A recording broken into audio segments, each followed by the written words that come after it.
All right, let's dive right in. Today, we are going to deconstruct one of those classic economics exam questions. You know the one. It trips up even the sharpest students. But don't worry. By the end of this, you're going to have a rock-solid framework to absolutely nail it. This isn't just about getting a passing grade. It's about acing it. So let's get started. So here it is, the question we're going to tackle. Now, at first glance, it looks a little intimidating, but let's just break it down. It's not really two separate questions. It's two sides of the same coin. First, we have to figure out the effects of spending money the government doesn't have, and then we use that knowledge to figure out why we might want to rein it in and how to do it. We're going to go through this piece by piece. You know, the absolute key to unlocking the first part of this question is to understand that there isn't one simple answer. It's actually a story about a huge conflict in the economy. It's like a giant tug-of-war between two really powerful opposing forces that kick into gear every single time the government decides to spend borrowed cash. And this gets right to the heart of it. On one side, you have the multiplier effect. Think of this as the short-run boost, the immediate shot in the arm for the economy. But on the other side, you've got the crowding out effect, which can kind of squeeze things in the long run. A top-tier answer doesn't just pick one. It explains the tension between both of them.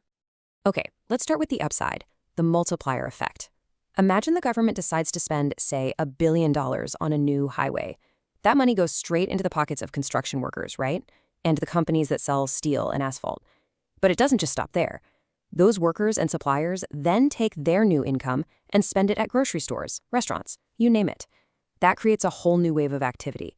That's the multiplier in action. That first government check ends up creating a much bigger splash in the national income as it ripples out.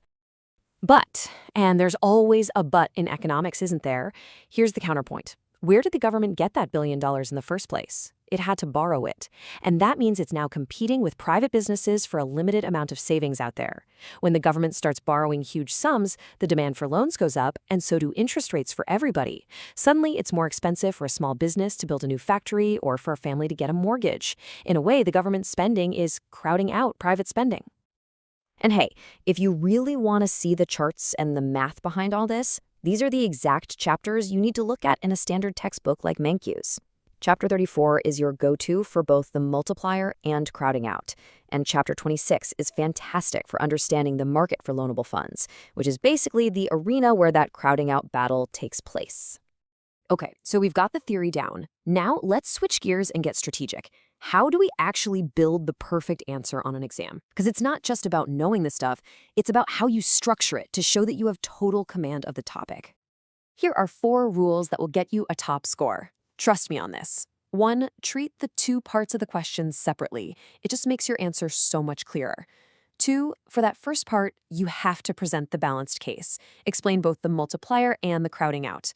3, when you get to the second part, be specific. Don't just say, cut spending. Name the actual policy tools. And 4, speak the language. Use those key economic terms. It shows you know what you're talking about. So let's look at what a model answer for part 1 would look like. You should always start with that short-run positive effect, the Keynesian multiplier giving a boost to aggregate demand. But a good answer, an A-grade answer, doesn't stop there. And this right here is the pivot. The key is to signal that you understand the nuance. Using a simple transition word like however is so powerful. It tells the examiner, okay, I'm about to show you the other side of the argument. This phrasing is perfect. It shows how that initial boost gets counteracted, maybe even completely canceled out in the long run. All right, now for part 2 of the question. A really strong answer won't just list ways to control spending. First, it's going to build the case for why we'd even want to. You'd talk about things like long-term fiscal sustainability, avoiding that crowding out effect we just discussed, and just making sure the government is running efficiently. Then you get to the how, and this is where being specific will win you major points. Instead of a vague cut spending, you show off your knowledge by mentioning things like fiscal rules, like legally binding caps on the debt-to-GDP ratio. Or you could talk about doing comprehensive spending reviews to find waste, or even advanced ideas like zero-based budgeting. This makes you sound less like a student and more like a policymaker. So how does all this translate into actual marks on your paper? Let's pull back the curtain for a second and get inside the mind of the person who's grading your exam. Honestly, understanding the rubric is the fastest way to figure out where to focus your energy. Just look at the difference between excellent and good. The top answers give a balanced analysis. They really explore that tension between the multiplier and crowding out, and they list multiple, concrete ways to control spending. A good answer?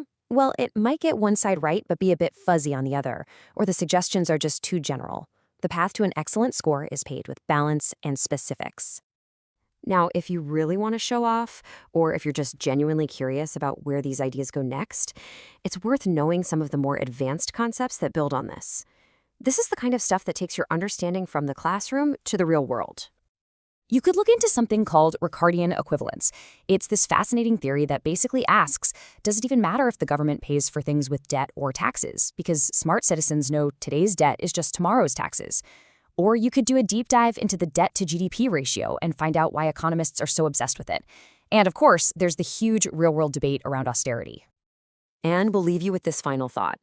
We started by deconstructing a tough exam question, but what we've really done is build a powerful mental toolkit for analyzing the real world. So the next time you see a headline about some massive government spending plan, what's the first question you're going to ask yourself? Is this about the multiplier, or is it about crowding out? The cool part is, now you have the tools to start figuring that out for yourself.